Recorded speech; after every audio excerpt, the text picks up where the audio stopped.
வெள்ளிக்கிழமை காலையில மிக அதிர்ச்சியான, மிக வேதனை தரக்கூடிய ஒரு நிகழ்வு நம்முடைய எல்லைக்குள்ளே நடந்தது. என்னை ரொம்பவே அசைத்து விட்டது, வேதனைப்படுத்தி விட்டது. நம்முடைய உதவி ஊழியர் அருமையான வளன் அவருடைய அக்கா புருஷன் நம்முடைய குருந்தங்கோடு கிளை சபையினுடைய போதகராய் இருந்து செயல்பட்டு கொண்டு அருமையான பாஸ்டர் சாம்ராஜ் அவர்கள் கிறிஸ்துவுக்குள் நித்திரை அடைந்தார்கள். மிக குறைந்த வயது, 41 வயது தான் ஆகி இருக்கிறது. அதற்குள்ளாக அவர்கள் ஓட்டத்தை முடித்து விட்டது. சபைக்கும் குடும்பங்களுக்கும் மிகப்பெரிய நம்முடைய ஊழியத்துக்கும் அது ஒரு பெரிய வேதனை தரக்கூடிய ஒரு காரியமாய் அமைந்தது. அதை ஜீர்ணிக்கவே முடியல. கடந்த 2 நாட்கள் அதிகமாய் நான் பாதிக்கப்பட்டேன். ஆனாலும் கர்த்தர் அந்த குடும்பத்திற்கு ஆறுதல் கொடுக்கும்படியா நம்ம எல்லாரும் கரங்களை உயர்த்தி கர்த்தரை ஸ்தோத்திரம் பண்ணுவோமா? எல்லாரும் கரங்களை உயர்த்தி கர்த்தரை ஸ்தோத்திரிப்போம். எல்லாரும் சத்தமா கர்த்தரை துதிப்போம்.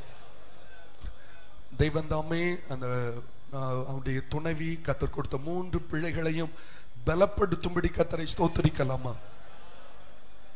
அது மட்டுமில்லாம அந்த ஊழியத்தை தொடர்ந்து அவர்கள் குடும்பமாய் செய்வதற்கு தம்முடைய மகளை கர்த்தர் பலப்படுத்தும்படி கர்த்தரை ஸ்தோத்திரம் பண்ணுவோமா?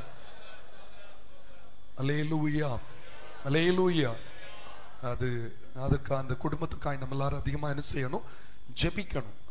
ஒருவேளை நமக்கு கேள்விகள் நிறைய இருக்கலாம் ஏன் என்று சொல்லி, ஆனால் கர்த்தர் அனுமதித்த பாதை, அதை நாம் கண்டிப்பாக ஏற்றுக்கொண்டுதான் ஆக வேண்டும்.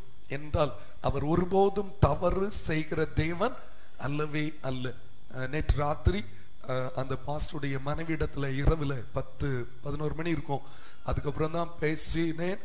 பரவாயில்ல, கர்த்தர் தம்முடைய மகளை பலப்படுத்தி இருக்கிறார். அநேக காரியங்களை அவள் சொன்னது எனக்கு ஷாக்கிங்கா இருந்துச்சு.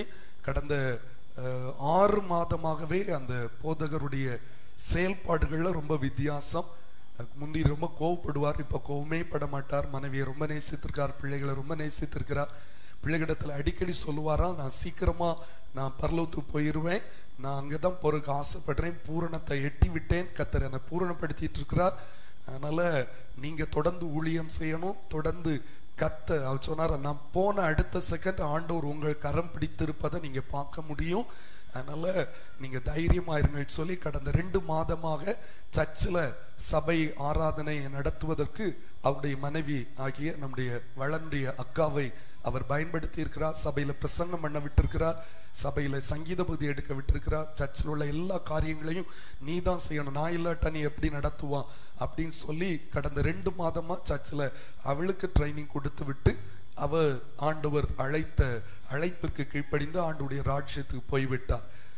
இளம் வயதானாலும் அவர் குறுகிய காலம் ஓடினாலும் அதிகமாய் வேகமாய் ஓடுகிற ஒரு வாலிப ஊழியர்.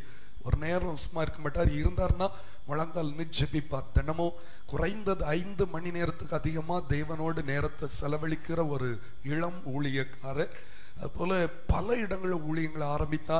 பெரிய பெரிய தரிசனங்கள் அவருக்கு உண்டு, என்றதை ஷேர் பண்ணுவார். நான் அவருக்காக ஜெபிப்பது உண்டு. நானும் அவரை குறித்து பெரிய திட்டங்கள் எல்லாம் மனதில் வைத்திருந்தேன்.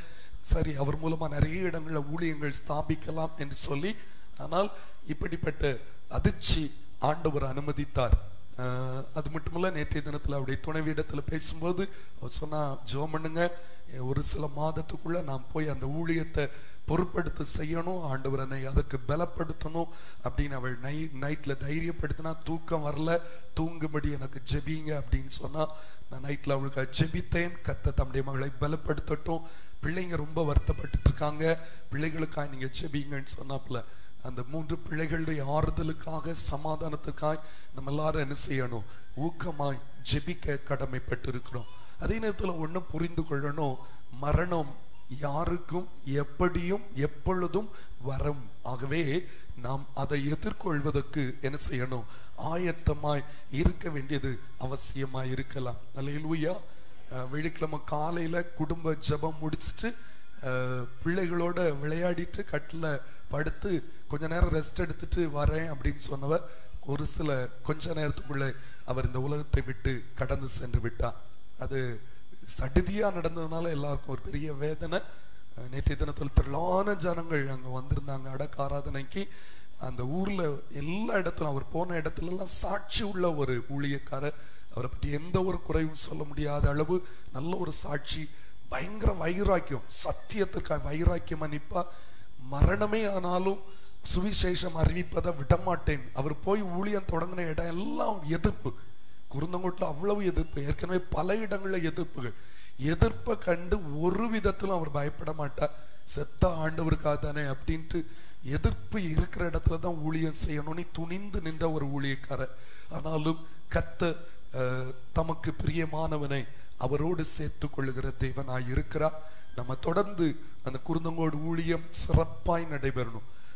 அந்த அடக்க ஆராதனை முடிந்த உடனே குருந்தங்கோடு சர்ச்சில் உள்ள விசுவாசிகள் எல்லாம் ஓடி வந்து, இனி எங்களுக்கு சபை நடக்காதா, இனி எங்களை நடத்துறதுக்கு யாரையும் நீங்க அனுப்ப மாட்டீங்களா அப்படின்னு அந்த தாய்மார் அந்த சகோதரர்லாம் கண்ணீரோட கதறிட்டு கேட்டாங்க. நான் சொன்னேன், ஒன்றும் இல்லை, ஊழியம் ஒருபோதும் தடைபடாது. கர்த்தருடைய வருகை வரை அங்க சபை நடை